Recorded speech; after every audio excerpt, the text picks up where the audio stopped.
श्रीगुरुभ्यो नमः हरिः ओम् यतो जन्माद्यस्य श्रुतिसुनयमानैकविषयात् तन्त्रस्तन्त्रज्ञो गुरुरपि गुरोर्यश्च जगताम् विमूढा यत्तत्त्वम् प्रकटमिह वेत्तुम् सुमनसो मुकुन्दम् ध्यायामापहरितुहकम् तम् स्वमहसा सर्वविघ्नः प्रशमनम् सर्वसिद्धिकरम् परम् सर्वजीवप्रणेतारम् वन्दे जगदम् हरिम् करोतु मम कल्याणम् हरिर्हयमुखाभितः गुरुश्च मध्वनामामि वरदोऽस्तु निरन्तरम् पाणिते करपण्यम्ब चरणोरुचि सर्वदा मद्वाक्यसरणीर्भूयात् श्रीमदाचार्यभावग समाश्रयेद्गुरुम् भक्त्या महाविश्वासपूर्वकम् निक्षेपेत् सर्वभारांश्च गुरोः ಶ್ರೀಪಾದಪಂಕಜೇ. ಅಷ್ಟಮ ಸ್ಕಂದ ಶ್ರೀಮದ್ಭಾಗವತದಲ್ಲಿ ಬಹಳ ಸುಂದರವಾಗಿರುವಂತಹ ಅನೇಕ ಪ್ರಮೇಯಗಳನ್ನು ತಿಳಿಸುವಂಥದ್ದು. ಒಂದೊಂದು ಸ್ಕಂದವು ಅಷ್ಟು ಮಹಿಮೋಪೇತವಾಗಿರುವಂಥದ್ದು. ನಾವು ಪ್ರಾರಂಭದಲ್ಲಿ ನೋಡಿದ್ದೀವಿ, ಒಂದೊಂದು ಸ್ಕಂದಕ್ಕೆ ಒಂದೊಂದು ಫಲವನ್ನ ಹೇಳಿದ್ದಾರೆ. ಹಾಗೆ ಅಷ್ಟಮ ಸ್ಕಂದದಲ್ಲಿ ಸ್ವಯಂಭೂ ಮನ್ವಂತರದ ಮಹಾತ್ಮೆಯನ್ನ ಹೇಳ್ತಾರೆ. ಭಗವಂತ ಯಜ್ಞನಾಮಕನಾಗಿ ಅವತಾರವನ್ನು ಮಾಡುತ್ತಾನೆ. ಇದೇ ಅಷ್ಟಮ ಸ್ಕಂದದಲ್ಲಿ ಮೊಸಳೆಯಾಗಿ ಬಂದಿರುವಂತಹ ಗಜೇಂದ್ರ, ಅವನನ್ನ ಹಿಡಿದಂತಹ ಆ ಮೊಸಳೆಯನ್ನ ಭಗವಂತ ಸಂಹಾರ ಮಾಡಿ ಅವನಿಗೆ ಅನುಗ್ರಹ ಮಾಡ್ತಾನೆ. ಮದಕರಿ ಮಡುವಿನೋಳ್ ಮಕರಿ ಬಾಧೆಗೆ ಸಿಲುಕಿ ಪದುಮಾಕ್ಷ ಪದುಮೇಶ ಪದುಮನಾಭ ಪದುಮ ಸಂಭವನಯ್ಯ ಪಾಹಿ ಪಾಹಿ ಎನ್ನಲು ಒದಗಿ ರಕ್ಷಿಸಿದೆ ತವ ದಯವೋ ಸಾಧನವೋ ನಿದಯಾ ಪರನು ನಿನ್ನವರ ಸಾಧನವೋ. ಗಜೇಂದ್ರ ನಕ್ರ ಗ್ರಹಣಂ ಹರಿಣಾ ಮೋಚನಂ ತಥಾ. ವಾದರಾಜ ಸ್ವಾಮಿಗಳು ಒಂದೇ ಸಾಲಿನಲ್ಲಿ ಆ ಗಜೇಂದ್ರ ಮೋಕ್ಷದ ಸಾರವನ್ನ ತಿಳಿಸ್ಬಿಟ್ರು. ಜೊತೆಗೆ ಭಗವಂತ ಅಜಿತನಾಗಿ ಅವತಾರವನ್ನ ಮಾಡಿದ್ದಾನೆ. ದೇವಾಸುರರಲ್ಲಿ ಇಬ್ಬರಲ್ಲೂ ಯುದ್ಧ ಆಗಿರುವಂಥದ್ದು. ಹೇಗಾದ್ರೂ ಮಾಡಿ ದೈತ್ಯರನ್ನ ಗೆಲ್ಲಬೇಕಪ್ಪ, ಹೇಗ್ ಗೆಲ್ಲಬೇಕು ಅಂತ ಹೇಳಿ ಅವರಲ್ಲಿ ಇಬ್ಬರಲ್ಲೂ ನಡೆದಿರುವಂಥದ್ದು. ಅದಕ್ಕೆ ಭಗವಂತ ಬ್ರಹ್ಮದೇವರ ಮುಖಾಂತರ ಬ್ರಹ್ಮದೇವರ ಹತ್ರ ಹೋಗಿರುವಂಥದ್ದು. ಭಗವಂತ ಮಂದರ ಪರ್ವತವನ್ನ ಕಡಿಬೇಕು, ಕ್ಷೀರಸಾಗರದಲ್ಲಿಟ್ಟು ಮಂದರ ಪರ್ವತವನ್ನ ಕಡಿಬೇಕು. ವಾಸುಕಿಯನ್ನ ಹಗ್ಗವನ್ನಾಗಿ ಮಾಡಿಕೊಂಡು ಮಂದರ ಪರ್ವತವನ್ನ ಕಡಿಲಿಕ್ಕೆ ಪ್ರಾರಂಭ ಮಾಡಿದ್ರು. ದೇವತೆಗಳು ಮತ್ತೆ ದೈತ್ಯರು ಅದನ್ನೆಲ್ಲ ಹೇಳ್ತಾರೆ ಇಲ್ಲಿ. ಮಂದರಾಯಣ ನಯನಂ ಪ್ರೋಕ್ತಂ ಅಥನಂ ಕ್ಷೀರಸಾಗರೆ ಕೂರ್ಮಾವತಾರ ಮಾಹತ್ಯಂ ವಿಷ್ಣೋತ್ಪತ್ತಿ ಪ್ರಕೀರ್ತಿತ. ಯಾವಾಗ ಕಡಿಲಿಕ್ಕೆ ಶುರು ಮಾಡಿದ್ರೋ ಅದು ಮುಳುಗಿ ಮುಳುಗಿ ಹೋಗ್ತಾ ಇದೆ ಪರ್ವತ. ಆಗ ಭಗವಂತ ಕೂರ್ಮ ರೂಪವನ್ನು ತೆಗೆದುಕೊಂಡು ತನ್ನ ಬೆನ್ನಿನ ಮೇಲೆ ಇಟ್ಟುಕೊಂಡು ಆ ಕಡಿಯವರಿಗೆ ಸುಲಭ ಮಾಡಿಕೊಟ್ಟಿದ್ದಾನೆ. ಆ ಸಂದರ್ಭದಲ್ಲಿ ಹಾಲಾಹಲ ಬಂದಿರುವಂಥದ್ದು ಅದೆಲ್ಲವೂ ವರ್ಣನೆ ಮಾಡ್ತಾರೆ. ಉಚ್ಚೈವ ಅದು ಕುದುರೆ ಬಂದಿರುವಂಥದ್ದು, ಐರಾವತ ಬಂದಿರುವಂಥದ್ದು, ಪಾರಿಜಾತ ಬಂದಿರುವಂಥದ್ದು, ಲಕ್ಷ್ಮೀದೇವಿ ರಮಾದೇವಿಯಾಗಿ ಬಂದಿರುವಂಥದ್ದು.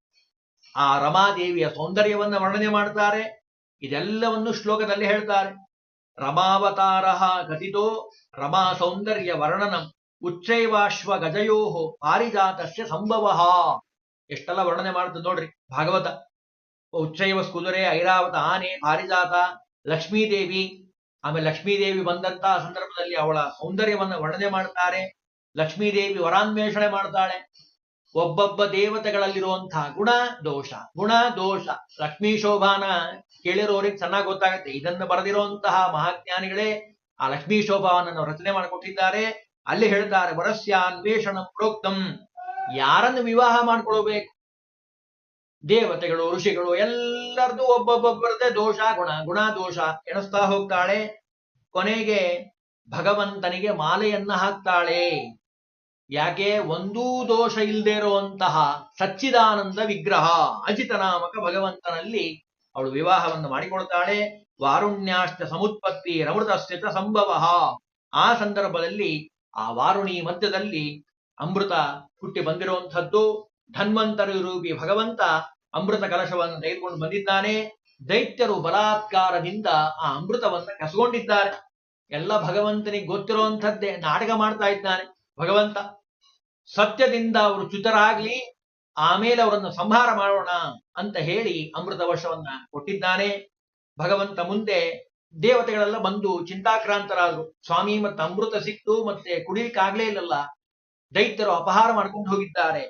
ಆಗ ಭಗವಂತ ಮೋಹಿನಿ ಅವತಾರವನ್ನು ತೆಗೆದುಕೊಂಡು ಬಂದು ಮೋಹಿನಿ ವರ್ಣಂ ದೈತ್ಯ ವಂಚನಾ ಚರಣಂ ತದಾ, ಭಗವಂತ ಮೋಹಿನಿ ರೂಪದಿಂದ ಸ್ವೀಕಾರ ಮಾಡಿ ಆ ದೈತ್ಯರಿಗೆ ಅಮೃತ ಸಿಗದೆ ಹಾಗಿರೋ ಹಾಗೆ ಮಾಡಿದ್ದಾನೆ. ದೇವತೆಗಳಿಗೆ ಮಾತ್ರ ದೊರಕೋ ಹಾಗೆ ಮಾಡಿದ್ದಾನೆ. ಈ ಸಂದರ್ಭದಲ್ಲಿ ದೇವತೆಗಳ ಸಾಲಿನಲ್ಲಿ ಕೂತಿರುವಂತಹ ಅಮೃತ ಪ್ರಾಶನೆ ರಾಹೋಹೋ ಶಿರಸ್ಯಶ್ಚೇದನಂ ತಥಾ, ರಾಹುವಿನ ತಲೆಯನ್ನ ಕತ್ತರಿಸಿ ಹಾಕಿದ್ದಾನೆ ಭಗವಂತ. ಅಂದ್ರೆ ನೋಡಿ, ದೈತ್ಯರು ಯಾವ ರೂಪದಲ್ಲಿ ಬರ್ತಾರೆ ಗೊತ್ತಾಗೋದಿಲ್ಲ. ನೋಡ್ಲಿಕ್ಕೆ ಬಹಳ ಒಳ್ಳೆಯವರಿದ್ದ ಹಾಗೆ ಇರ್ತಾರೆ. ಅದು ಅವತ್ತಿಂದನೇ ಬಂದಿರುವಂಥದ್ದು. ಕಲಿಯುಗದಲ್ಲಿ ನಾವು ಕಾಣ್ತಾ ಇರ್ತೀವಿ. ವೇಷವನ್ನ ನೋಡಿ, ಅವರ ಬಟ್ಟೆಯನ್ನ ನೋಡಿ ನಾವು ಯಾವತ್ತೂ ಮಾರು ಹೋಗಬಾರ್ದು. ರಾಹುವಿನ ಕಥೆಯನ್ನ ನಾವು ಸ್ಮರಣೆ ಮಾಡಿಕೊಳ್ಳಬೇಕು. ತಲೆಯನ್ನೇ ಕತ್ತರಿಸಿ ಹಾಕಿದ್ದಾನೆ. ಸೂರ್ಯಚಂದ್ರರು ತೋರಿಸ್ತಾರೆ, ಇಲ್ಲಿ ಕೂತಿರೋ ನಮ್ಮವನಲ್ಲ, ನಮ್ಮ ಪಕ್ಷದವನಲ್ಲ, ಇವನ್ ದೈತ್ಯ ಇವನು. ಭಗವಂತ ಗೊತ್ತಿರೋಂಥದ್ದೇ. ಯಾಕೆ ಅವ್ರ ಹತ್ರ ಹೇಳಿಸ್ದ? ಅವ್ರಿಗೊಂದು ಕೀರ್ತಿ ಬರಲಿ. ಭಗವಂತನ ಮಾಯಾ ಇದು. ಕತ್ತರಿಸಿ ಹಾಕಿದ್ದಾನೆ. ದೊಡ್ಡದಾಗಿರುವಂತಹ ರೂಪವನ್ನ ಸ್ವೀಕಾರ ಮಾಡಿ ಆ ಪುರುಷ ರೂಪದ ವರ್ಣನೆಯನ್ನು ನಾವು ಇದರಲ್ಲಿ ಕಾಣ್ತೀವಿ. ಪುನಃ ಪುರುಷ ರೂಪತ್ವಂ ಸ್ವೀಕಾರೋ ಯಮನಂ ತದಾ ತದಾ ಅಂತ ಹೇಳ್ತಾರೆ. ಇದಾದ ಮೇಲೆ ಯಾವಾಗ ಅಮೃತ ಸಿಗಲಿಲ್ಲೋ ಇಬ್ಬರಿಗೂ ಸಿಟ್ಟು ಬಂದ್ಬಿಡ್ತು. ಯಾರಿಗೆ? ದೈತ್ಯರಿಗೆ. ಜಗಳ ಪ್ರಾರಂಭ ಆಗಿದೆ. ದೈತ್ಯರಿಗೂ ದೇವತೆಗಳಿಗೂ ಘನಘೋರ ಮತ್ತೆ ಯುದ್ಧ ಆಗಿರುವಂಥದ್ದು. ದೈತ್ಯರು ಪರಾಜಿತರಾಗಿದ್ದಾರೆ. ಭಗವಂತನ ಈ ಮೋಹಿನಿ ರೂಪವನ್ನ ರುದ್ರದೇವರು ನೋಡಿ ಮೋಹಿತರಾಗಿದ್ದಾರೆ. ಅದನ್ನು ವರ್ಣನೆ ಮಾಡ್ತಾರೆ. ರುದ್ರಸ್ಯ ಮೋಹನಂ ಪ್ರೋಕ್ತಂ ತಥೋ ಬಲಿ ಸಮುನ್ನತಿ. ಮುಂದೆ ಸ್ವರ್ಗದ ಮೇಲೆ ಬಲಿರಾಜ ಆಕ್ರಮಣವನ್ನ ಮಾಡಿದ್ದಾನೆ, ವಿಜಯವನ್ನ ಸಾಧಿಸಿರುವಂಥದ್ದು. ಅಲ್ಲಿ ಮತ್ತೆ ದೇವತೆಗಳಿಗೆ ಚಿಂತೆ ಆಯ್ತು. ಅಲ್ಲ, ನಮ್ದು ಇದ್ದಿದ್ದ ರಾಜ್ಯ ಹೆಂಗೋ ಬಂದಿತ್ತು, ಆ ಭಗವಂತನ ಅನುಗ್ರಹದಿಂದ, ನಾವೇನ್ ಕಷ್ಟಪಟ್ಟವರಲ್ಲ, ಎಲ್ಲ ಸ್ವಾಮಿ ಅನುಗ್ರಹದಿಂದ ಮಾಡಿಕೊಟ್ಟಿದ್ದಾನೆ, ಮತ್ತೀಗ ಹೋಗ್ಬಿಡ್ತಲ್ಲ ಅಂತ ಚಿಂತೆ. ಮತ್ತೆ ಹೋಗಿ ಭಗವಂತನಲ್ಲಿ ಪ್ರಾರ್ಥನೆ ಮಾಡಿದ್ದಾರೆ. ಭಗವಂತ ಅದಿತಿಯಲ್ಲಿ ಅವತಾರವನ್ನು ಮಾಡಿದ್ದಾನೆ. ವಾಮನ ರೂಪಿ ಭಗವಂತ. ವಾಮನಾವತಾರದ ವರ್ಣನೆ ಇದೆ ಇದೇ ಅಷ್ಟಮ ಸ್ಕಂದದಲ್ಲಿ. ಅಲ್ಲಿ 3 ಪಾದ ಭೂಮಿಯನ್ನ ಬೇಡೋ ನೆವದಲ್ಲಿ ಆ ಬಲಿರಾಜನಿಗೆ ಅನುಗ್ರಹವನ್ನು ಮಾಡಿದ್ದಾನೆ ಮತ್ತು ದೇವತೆಗಳಿಗೆ ಆ ರಾಜ್ಯವನ್ನು ಬಿಟ್ಟುಕೊಟ್ಟಿದ್ದಾನೆ. ವಿರಾಟ್ ರೂಪದ ವರ್ಣನೆ ಇದೆ. ಆಮೇಲೆ ಬಲಿಯನ್ನ ಪಾತಾಳ ಲೋಕಕ್ಕೆ ಕಳಿಸಿ ಅಲ್ಲಿ ಅನುಗ್ರಹವನ್ನ ಮಾಡಿದ್ದಾನೆ. ಭಗವಂತನ ಮತ್ಸ್ಯಾವತಾರದ ವರ್ಣನೆ ಇದೆ. ಸತ್ಯವ್ರತ ರಾಜನಿಗೆ ಉಪದೇಶವನ್ನು ಮಾಡಿರುವಂಥದ್ದು. ವಾಮನಾವತಾರ ಮಾಹಾತ್ಮ್ಯಂ ವಿರಾಟ್ ರೂಪಸ್ಯ ವರ್ಣನಂ ಸ್ವರ್ಗಾಪಹಾರ ಸಂಪ್ರೋಕ್ತೋ ಬಿಲವಾಸೋ ಬಲೇ ಸ್ಮೃತಃ. ಬಲಿರಾಜನಿಗೆ ಅನುಗ್ರಹ ಮಾಡಲಿಕ್ಕೆ ತಾನೇ ನಿಂತು ಅವರ ಮನೆ ಮುಂದೆ ಗದೆಯನ್ನ ಹಿಡಿದು ರಕ್ಷಣೆ ಮಾಡ್ತಾ ಇದ್ದಾನೆ ಬಲಿರಾಜನ ಮೇಲೆ. ಯಾಕೆ? ಪ್ರಹ್ಲಾದ ರಾಜನ ಮೊಮ್ಮಗ ಇವ ಬಲಿರಾಜ. ಮಹಾಭಗವದ್ಭಕ್ತ, ವಿಷ್ಣುವಿನ ಭಕ್ತನಾಗಿರುವಂಥವು. ಆಮೇಲೆ ಮತ್ಸ್ಯಾವತಾರ ಮಾಹಾತ್ಮ್ಯಂ, ಮತ್ಸ್ಯಾವತಾರದ ವರ್ಣನೆ. ತಥಾ ಸತ್ಯವ್ರತಸ್ಯ ಚ, ಸತ್ಯವ್ರತ ರಾಜನಿಗೆ ಉಪದೇಶವನ್ನು ಮಾಡಿರುವಂಥದ್ದು. ಮತ್ಸ್ಯ ಪುರಾಣ ಅಂತ ಹೇಳಿ ಬಹಳ ವಿಸ್ತಾರವಾಗಿರುವಂಥದ್ದು.